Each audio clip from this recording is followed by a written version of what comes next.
I feel like every time I think I've figured out how to do this filming thing, I mess it up. So let's hope that this looks okay. Hi you guys, and welcome back to my channel. Today I am here for my May wrap up. I cannot believe it's June. I feel like everyone on BookTube says this when they're doing their wrap ups, you know, the next month. You're like, I can't believe it's this month. But honestly, I can't believe it's not January still. It's crazy to me how quickly this year is going by. I'm freaking out about it, and so I'm gonna try not to think about it in this video. Today I'm gonna try to just focus on the books we have to talk about and not think about my existential crisis. I think I read 7-ish books this month. I'm currently in the middle of 3, so 10 begun, 7 finished. So I think that's pretty decent. I was hoping to read more this month, but I think June will be a little better. I'm gonna be traveling. I'm gonna be taking a little bit of time off work to do that traveling and see my family in Romania. So I'm hoping that that will give me a lot of time to read. You know, that was a long flight. I think it'll be a good opportunity to take some time, read some books, and chill, even though traveling stresses me out a lot of the time and I don't have a lot of free time when we're in Romania because we're running around doing stuff. Side note, let me know what books you think I should read while I'm traveling. Are there any books that you think would be conducive to traveling? Again, let me know in the comments below. I'm really curious. But let's talk about the books this month. It was a decent reading month. I read some books I really liked, some books that I was kind of mediocre about. Nothing I really hated, which is good. Always a solid reading month to have. I would prefer that to hating all the books I read. So let's just get started. The first book I read / finished this month, I talked about my last wrap up actually, and that was Ruin and Rising. So I will link last month's wrap up so you can hear more about that. But this was actually my favorite in the trilogy. I didn't really like the first two. The first, you know, Shadow and Bone was fine. I really didn't like Siege and Storm. I thought it was a pretty bad second book. I mean, it wasn't horrible, but it definitely was not what I was looking for. I gave it like 3 out of 5 stars. So when I went into Ruin and Rising, I had really low expectations. I wasn't really expecting to love it or anything, but I ended up really adoring it. I had so much fun reading it as I kept going. I was so excited to find that I was having a really good time. So those are my quick opinions about that. I will definitely leave a link down below and a card up here somewhere for my April wrap up so you can see more of my in-depth thoughts about that since it's been a bit since I read it. Next, I read Ayesha Last by Uzma Jalaluddin, and I gave this like 4 out of 5 stars, I want to say. Either way, I had a great time with this. I listened to the audiobook, which as you guys know, I'm not super into audiobooks, but I loved this one. I thought it was so well done and it was so cute and I couldn't stop listening to it. I think I just like sat one evening and listened to the entire thing because I was so into it. It's a Pride and Prejudice It's a Pride and Prejudice retelling. We have our main characters, Ayesha and Khalid, and they are both Muslim. And while she is faithful and does practice, she's a little more relaxed on some of the rules versus him. He practices very strictly, and he judges her right off the bat for not practicing the way he thinks a woman should.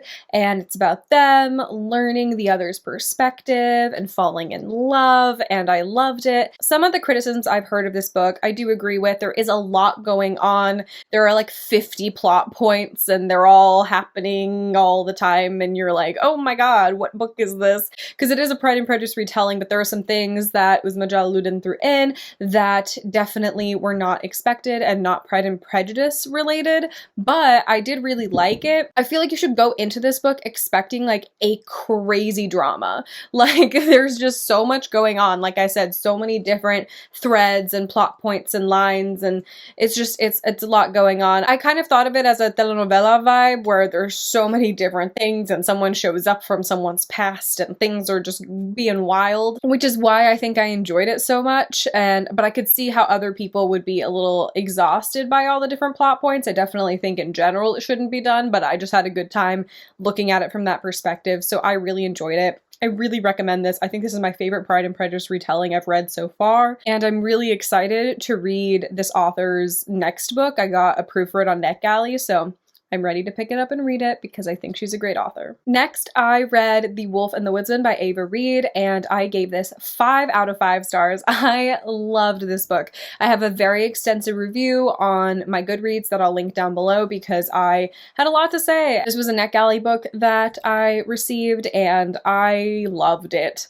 It was so good. I have a Goodreads review that I will link down below because it really goes into my extensive thoughts about it and my feelings and just everything. everything. This is a Hungarian history and Jewish folklore inspired book, and you can definitely see those elements in there. They're woven so seamlessly. I feel like I learned so much from this, even though it's not technically historical fiction or nonfiction. Like, it is a fantasy folktale vibe. It reads like a folktale, which I thought was really cool. I think it really mastered that cadence really well. It's different than a lot of the books that I've read recently, which I found so fun. It is gruesome and gory, but not gratuitously. Like, there is a purpose to that in the book, which I think was really well done, and I loved this.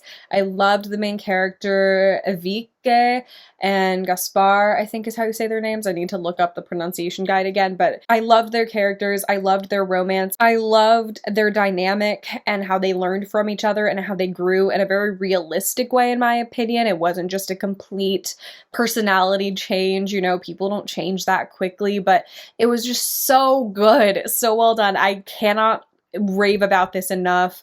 Again, read my review if you need more convincing. I don't think I've been that articulate here, but it was fantastic. I think it's very relevant right now. I think it's a beautiful story and very well done, and I can't wait to read more by Ava Reid because she's so talented. Next, I read the Shaadi Set-Up by Lily Vale, and I gave this 3 to 3.5 out of 5 stars. It was a super fun, kind of like romantic comedy. We're reading from the perspective of Rita, who redesigns furniture pieces and is kind of getting started in like the home decor, home staging, house flipping-ish industry. Like, that's what this book is about.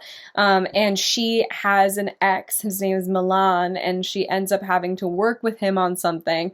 And the way their relationship ended was very dramatic. They haven't talked since. It's been like, not a decade, but a long time, like 6 years or something. And because they're forced to work together, they're grappling with their unresolved feelings and maybe their new developing feelings and their past and everything. And it was very cute. I just wish we had gotten Milan's perspective. I also found at times that the characters were being like a little unrealistic, or just the setup, like what was happening, wasn't making a lot of sense to me. I wish the dating app premise had been expanded on a little more, but overall it was super cute. I definitely recommend it for like a light rom-com, just a silly fun time. It's not perfect, but it made me feel gushy, and I also have a review of this, and I'll link it down below for more of my thoughts. Next, I finally finished The Other Boleyn Girl by Philippa Gregory, and I gave this like 3.5 out of 5 stars, maybe 3. I don't know, still confused.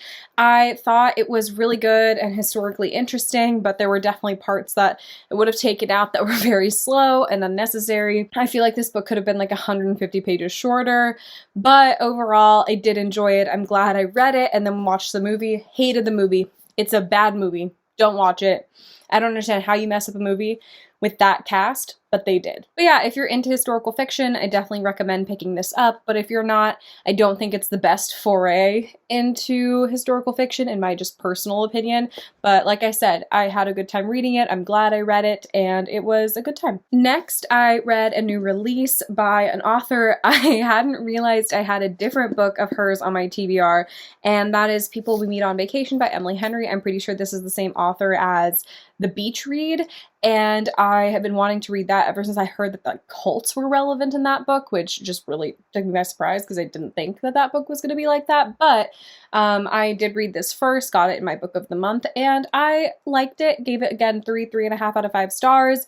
It was a fun, contemporary rom-com romance vibe. I will say, again, same with the Shaadi Set-Up. A lot of these people, I guess this is realistic. I was talking to my housemate about this, and I guess people do this, but I've always found it so ridiculous that like you have one fight or you have one thing go wrong and then you just don't talk for 6 years. Like, I would want closure or something. I'd bring it up again just to clarify anything, because I feel like same with the Shaadi Set-Up, like it just didn't make sense to me that these people who had been so close for so long or together for so long just never talk again. So that was weird to me. but you know, that's okay. That's kind of the premise. Otherwise, the story wouldn't happen. I didn't like that we were getting flashbacks to the past interspersed with the present. I was getting kind of confused between the two. I also felt that because of that, I wasn't as invested in the present because I didn't have the kind of the past to build up my liking of the characters and my investment in their relationship. But I did love the male character in this. I thought he was adorable and very sweet. Our main character's a little kooky, but that's okay because I relate. And yeah, I think this is a very fun summer read. Like I said, not perfect. There's a lot to criticize, but I don't really read these to criticize them. I read them for just like a fun romance time. We have beautiful best friends to lovers vibes here, so, you know, if you're into that, pick this up. Next, I read Persuasion by Jane Austen for the Down Memory Jane read-along, and I've read this before. Loved it the second time around. One of my favorite lines is when Jane Austen's talking about a character named Dick, and she says the only thing he ever succeeded in his life is earning the abbreviation of his name, so Richard Dick. I thought that was so funny. One of the reasons I love Jane Austen, so witty, so silly, and I had a great time. This is one of the good ones, and I really liked rereading it. My recommendation also, if you're wanting to get into Jane Austen, or, you know, classics in general, but particularly I can vouch for Jane Austen, and reading it sometimes is a little difficult. There are a lot of free audiobooks on YouTube that I find make it very engaging, very understandable, and I really recommend those if you want to get into them more. Next, I started A Room of One's Own by Virginia Woolf, and I'm loving this. I'm really trying to take my time with it and absorb it. I really thought that this was going to be a little bit basic, but I was so pleasantly surprised by how progressive Virginia Woolf is. I mean, she criticizes colonialism, she criticizes homophobia, and is like, hey, sometimes women, they're into each other romantically. Get over it. She also talks about how two genders are super restrictive. So she was very progressive. I mean, for 1919, so progressive. And I'm having a great time reading that. I'm really liking this. I think this is so good and definitely a pleasant surprise because I feel like I saw a lot of the reviews saying that it was very like heteronormative, straight, cisgendered white woman. And while yes, she is a straight, cisgendered white woman writing, I do feel like she had a lot of opinions that weren't just related to straight, cisgendered white women, which was so cool, and I'm having a great time reading it. I also listened to a little bit more of Clanlands by Sam Heughan and Graham McTavish, and I'm having a good time with it. It's just slow because I like to pay attention to it, and I haven't really felt like listening to an audiobook since I read Ayesha at last. I just haven't really felt in the mood for it recently, but I will keep going and keep you guys updated. And lastly, I got over halfway through Dune by Frank Herbert, and I am obsessed with this book. I really thought that I was going to enjoy it, but that it was just going to be fine, like, you know, like a solid 4 out of 5. You know, it is a classic sci-fi for a reason, and I knew it wasn't going to be a bad book, but I didn't think I would love it as much as I do. I'm having such a good time with this. There are so many elements that I think are so deep and philosophical, but written in such an accessible way. I think that if you're not used to reading sci-fi, you could 100% read this and get it. Frank Herbert uses a lot of dialogue. It's not a lot of lengthy description, which I find is easier to read often and a very good entry point into sci-fi. So it just pleasantly surprised me in so many ways. I'm obsessed with this. This is 100% going to be a 5 out of 5 star for me.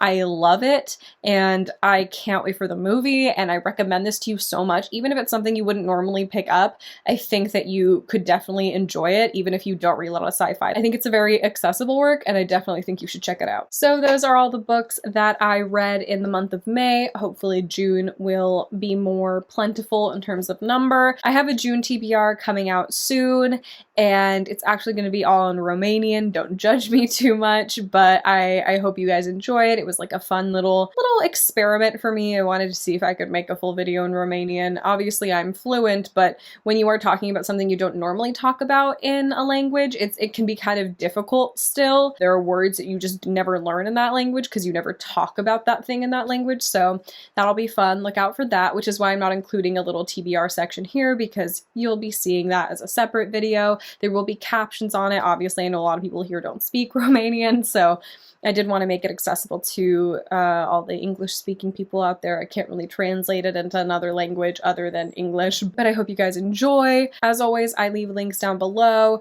that have relevant petitions and donation platforms for different things going on around the world. I also have links to all my social media accounts like my Goodreads, my Twitter, my Instagram, and all that fun stuff. And I will see you guys in my next video. Bye!